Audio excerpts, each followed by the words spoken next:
नमस्कार बच्चों। Third year first paper के अंतर्गत हम जायसी का अध्ययन कर रहे थे और जायसी का अध्ययन करते हुए हमने ये जाना कि जायसी ने अपने पद्मावत में लौकिक प्रेम के माध्यम से अलौकिक प्रेम का वर्णन किया है। तो पद्मावत का द्वितीय अध्याय सिंघल द्वीप वर्णन खंड है, जिसके पदों का हम अध्ययन कर रहे हैं। हमने पहले 2 पद पढ़ लिए थे, आज मैं उसके आगे पढ़ने जा रही हूँ। जब ही दीप नियरावा जाई, जनु कविलास नियर भा आई, घन अमराऊ लाग चहु पासा, उठा भूमि हुत लाग आकाशा। कवि कह रहे हैं कि जब ही दीप नियरावा जाही, अर्थात जब इस सिंघल द्वीप के निकट पहुंचते हैं, नियरावा जाई अर्थात निकट पहुंचते हैं, जनु कविलास नियर भा आई, तो ऐसा लगता है जैसे कविलास अर्थात स्वर्ग के पास पहुंच गए हैं। घन अमराऊ लाग चहु पासा, इस द्वीप के चहु पासा अर्थात चारों ओर घन अमराऊ घनी अमराइयां हैं, अर्थात आम के घने आम के बगीचे हैं। उठा भूमि हुत लाग आकाशा, और वे बगीचे ऐसे हैं जिनके वृक्ष उठा भूमि से उठ करके लागी आकाशा आकाश तक पहुंचते हुए हैं। लागी आकाशा अर्थात आकाश तक पहुंचते हुए हैं। यहाँ भूमि से उठकर आकाश तक पहुंचने की कल्पना में कवि कहीं ये संकेत कर देना चाहता है कि यह जो सिंघल द्वीप है, यह भूमि और स्वर्ग की संधि कराता है, अर्थात यह सामान्य नहीं बल्कि अलौकिक स्थान है। तरिवर सबय मलय गिरी लाई, यहाँ जो भी वृक्ष हैं वे मलय गिरी पर्वत से लाए गए हैं।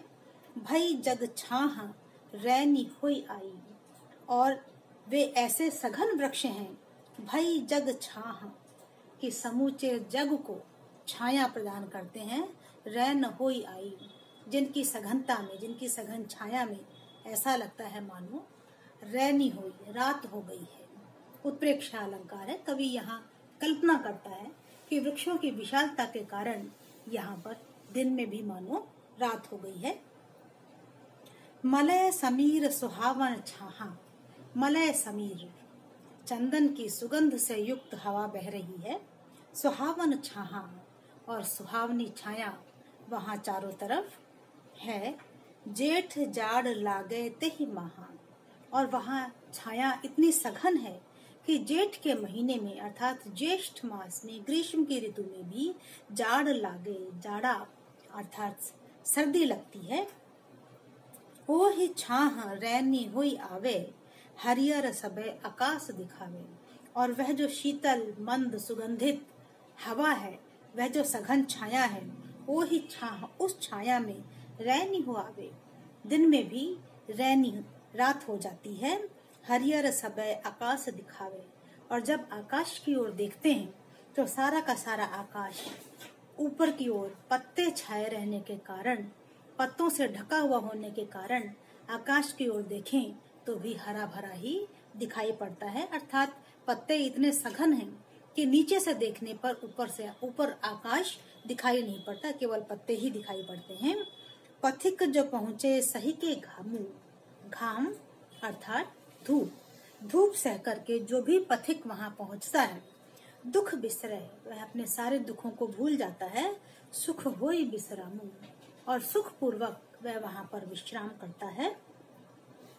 जय वह पाई छाह अनूपा, फिर नहीं आई सही सह यही धूपा, और जिसने भी उस अनुपा अर्थात अनुपम छाया को प्राप्त कर लिया है, या जो भी उस अनुपम छाया में एक बार पहुंच गया है, फिर नहीं आई सह यही धूपा, वह पुनः इस धूप को सहन करने के लिए लौट करके नहीं आता है।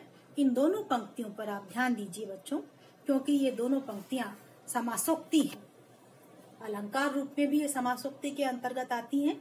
और यहाँ कवि ये कहना चाहता है कि यह जो छाया है यह अनुपम है। कहने का मतलब ये कि जो भी व्यक्ति संसार के दुखों को झेल करके इस पावन स्थान पर आता है, इस सिंघल द्वीप तक पहुंचता है, वह अपने सांसारिक दुखों को भूल जाता है और पुनः वह सांसारिकता की ओर लौट करके नहीं आता है।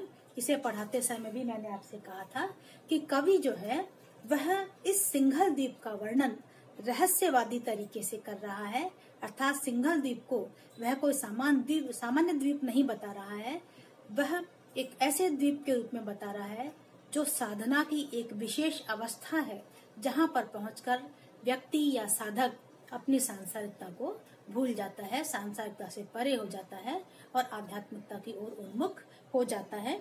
यहाँ अनुपम छाया और सुख से आशा यही है कि यहाँ पहुंच करके व्यक्ति सांसारिकता और सांसारिक दुखों से मुक्त हो जाता है और ईश्वर की छाया, ईश्वर के कुल प्राप्ति के आनंद जैसा आनंद अनुभव करता है। आगे कवि कहते हैं, अस अमराऊ सघन बन बरने न पारो अंत, फूले फरे छहो ऋतु जानहु सदा बसंत। अस अमराऊ सघन बन, यह अमराई ऐसी है और सघन वन, यहाँ के सघन वन ऐसे हैं, बरने न पारो अंत, मैं जिसका अंतिम अर्थात पूर्ण रूप से वर्णन नहीं कर पा रहा हूँ, नहीं कर सकता हूँ। फूले फरे छहों ऋतु, यह यहाँ के बगीचे छहों ऋतुओं में फलते फूलते रहते हैं। जानहूं सदा बसंत, और वहाँ पर सदैव बसंत ही महसूस होता रहता है, ऐसा लगता है मानो यहाँ सदा बसंत ही रहता है। यहाँ बच्चों अवधी भाषा है और उत्प्रेक्षा अलंकार का एक से ज्यादा जगह पर उपयोग किया गया है।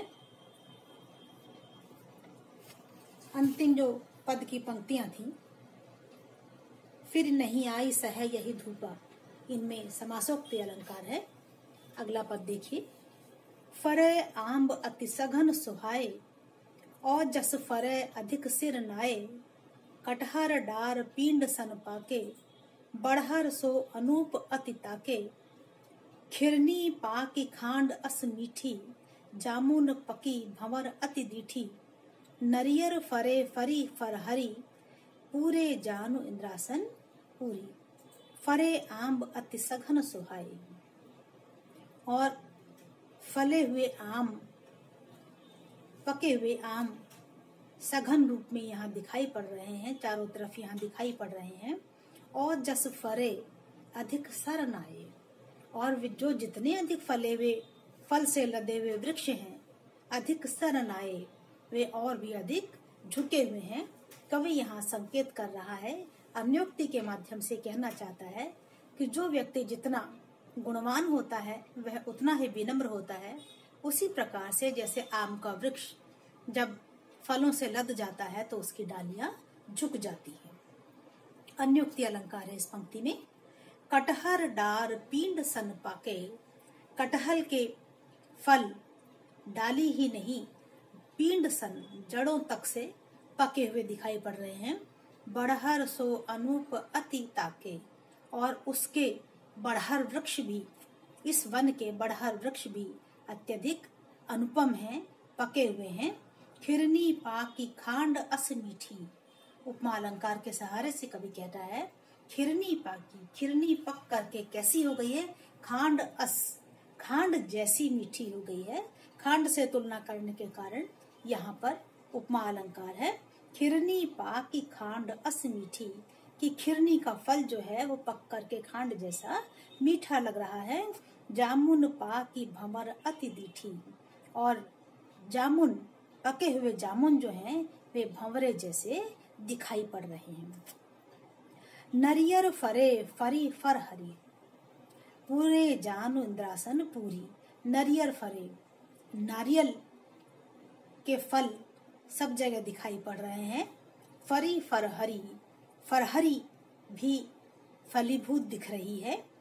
पूरे जानु इंद्रासन पूरी, यह दृश्य ऐसा लगता है चारों ओर नाना प्रकार के फलों की सुगंध, सघन छाया और सघन वन ऐसे लगते हैं मानो पूरी की पूरी इंद्रासनपुरी अर्थात स्वर्गलोक ही यहाँ पर उपस्थित है।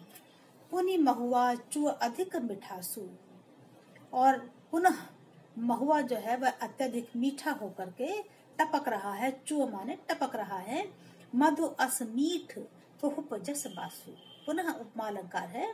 कवि कह रहा है मधु जस मीठ पुष्प जस बासु, कि पुष्पों की जो सुगंध है मधु जस मीठ, वह सुगंध भी शहद जैसी मीठी है। और खजहजा अनबन नाव, कवि कह रहे हैं और खजहजा अन्य जो फल हैं वे फल अन बन नाऊ, वे अन्य किसी वन में दिखाई नहीं पड़ते हैं। देखा सब रावण अमराऊ, देखा सब रावण अमराऊ, कवि कह रहे हैं कि रावण की अमराई में ये फल फिर भी दिखाई पड़ जाते हैं। लाग सब जस अमृत शाखा, और वे वृक्ष ऐसे लग रहे हैं, फल ऐसे लग रहे हैं जैसे अमृतमयी शाखाओं पर लगे हुए हैं। सब लुभाई सोई जो चाखा, और सब जिन्होंने उसको चखा है, लुभाई रही अर्थात मुग्ध होकर के रह गया है। लवंग सुपारी जायफल सब फर फरे अपूर, आस पास घन इमली जौधन तार खजूर। आगे कवि अन्य वृक्षों के विषय में कहते हैं कि वहाँ और कौन कौन से वृक्ष हैं। लौंग, सुपारी, जायफल, सब फर फरे अपूर, अपूर अर्थात पूर्ण रूप से, और सभी फल जो है वे पूर्ण रूप से विकसित रूप में वहां पर दिखाई पड़ रहे हैं। आस पास घन इमली, और आस पास सघन इमली के वृक्ष हैं, और तार खजूर, और ताड़ तथा खजूर के वृक्ष भी वहां पर दिखाई दे रहे हैं। पुनः इस पद में अवधी भाषा का ही प्रयोग किया गया है। कवि यहाँ अन्योक्ति, उपमा तथा अनुप्रास अलंकारों के माध्यम से इस पद को और भी सुंदर रूप देता है। बच्चों, मैंने आपको व्हाट्सएप ग्रुप पर इन दोनों पदों का टेक्स्ट भेजा था, तो जब भी आप इसका अध्ययन करें उस टेक्स्ट को अपने सामने जरूर रखें। इसके आगे के पदों का अध्ययन हम अगले वीडियोज में करेंगे।